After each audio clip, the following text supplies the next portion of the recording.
But anyway. You all have failed.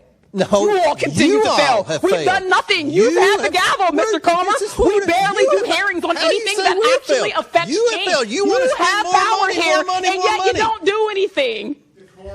Yes, he actually initiated this, sir, but thank you so much for your opinion. My goodness. There were a couple of congressional hearings this week that were pretty wild.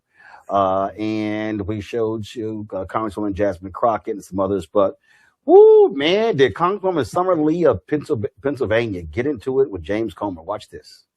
So many people on this committee have already articulated nobody here believes that rooting out fraud and waste and abuse is not a top priority of this committee, of our caucus, of their conference. It is. If you're on this committee, it is the top charge that we all undertake incredibly seriously. But I think, like so many things with the modern Republican Party, it's like you're skulking right around the edge of things, but too often your bigotry, the Republican Party's own bigotry, is imprisoning them and keeping them from ever actually doing something that helps, not harms, the American people. And this is another one of those instances, right? When it's a person of color, if it's 2 or 3, it's a pattern, and the entire community must be indicted. But if it's 100 Republicans, it's just not bad. Neither here nor there, because it's important. That's why we have routinely held hearings where we actually go over with the Government Accountability Office their high-risk list. We take it seriously. But the tone of this hearing seems to be a hypocritical witch hunt. It's hard to take it as anything but that, rather than an actual oversight effort. Our federal government currently has the tools to catch and prevent waste, fraud, and abuse. It's how the alleged fraud in Minnesota was caught by the Biden administration in the first place. Mr. Blue, as a former federal prosecutor, you're familiar with some of the tools that we have, correct? Yes. Just briefly, could you please verify the following tools for me? Yes or no? Does the Government Accountability Office work to reduce waste, fraud, and abuse? Yes. Do inspectors generals work towards these goals? Absolutely. What about the Council of the Inspectors General on Integrity and Efficiency? Yes. Are whistleblowers important to rooting out waste, fraud, and abuse? Absolutely. Has the Trump administration helped or hurt these tools? Certainly hurt it by disbanding the Council for Inspectors General and then ultimately firing 19 IGs. Thank you. That's right. Again and again, Trump has attacked the oversight mechanisms within the federal government. He illegally fired 17 inspectors general and other key personnel. He goes after whistleblowers and he tries to roll back their protections. He routinely ignores the rampant corruption within his own administration.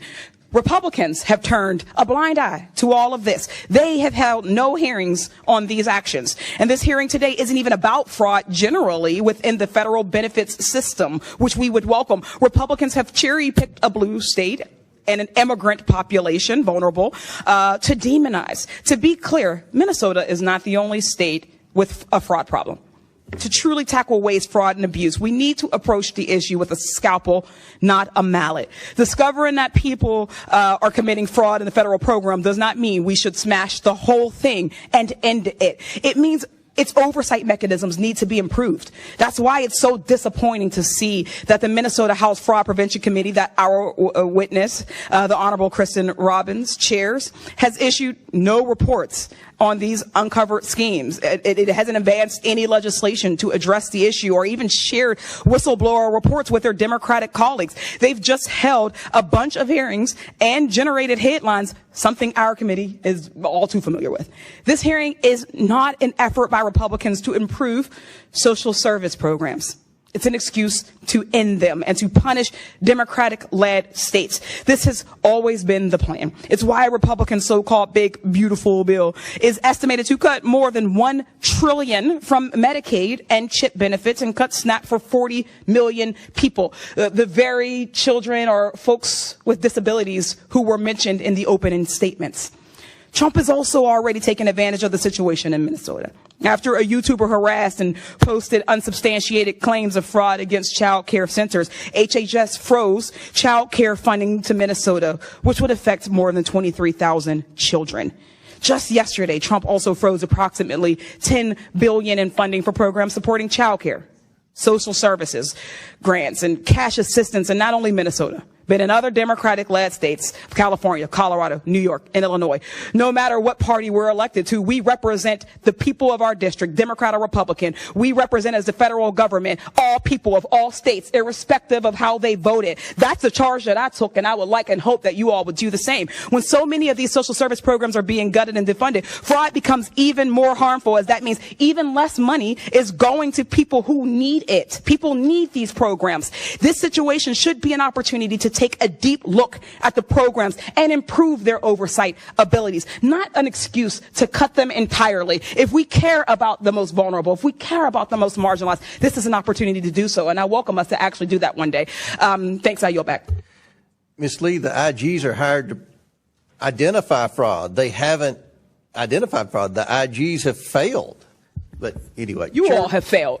No, you all continue to fail. We've done nothing. You've had the gavel, Mr. Comer. We barely do hearings on anything that actually affects change. You have power here, and yet you don't do anything.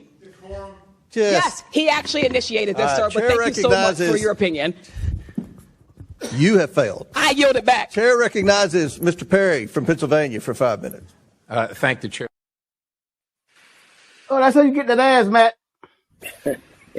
Yeah, and that's how you show receipts. I mean, you know, look, this is the same kind of cognitive dissonance we always talk about on the show, but they're the first ones, Republicans primarily, to talk about, you know, rule of law, you know, the process, the whole deal, and then you gut the oversight for that. If you really wanted that, then you would beef up those processes, not remove them.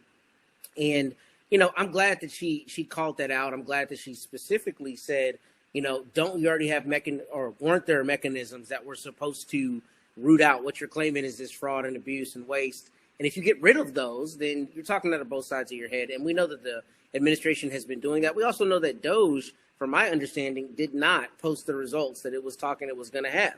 So that's all lip service. It's all rhetoric. And I think that rhetoric is not going to bode well for them when it comes to the midterm, because what people are actually saying is inflated cost, and they are not seeing cheaper groceries as they were promised they would be seeing very shortly upon Mr. Trump's return. Michael?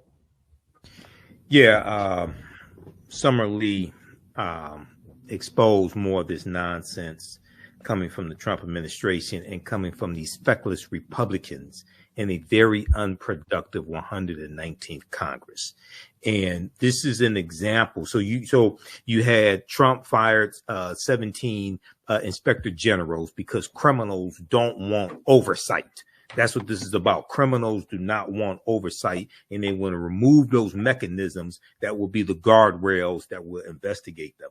And it's also important to note that the prosecution of Somalis, like in Minnesota, when it came to the COVID-19 fraud and things like this, that began in 2022 under the Biden-Harris administration, under the Biden-Harris Department of Justice. Okay, so Comer doesn't want to mention that for some reason either.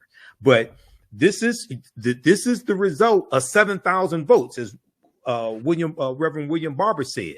The reason why Republicans are in control of all these committees, the reason why they're in control of the House of Representatives, is because of 7,000 votes, and out of however many million who voted in 2024. So this is what we have to change in 2026. These are consequential elections. Oh, they are.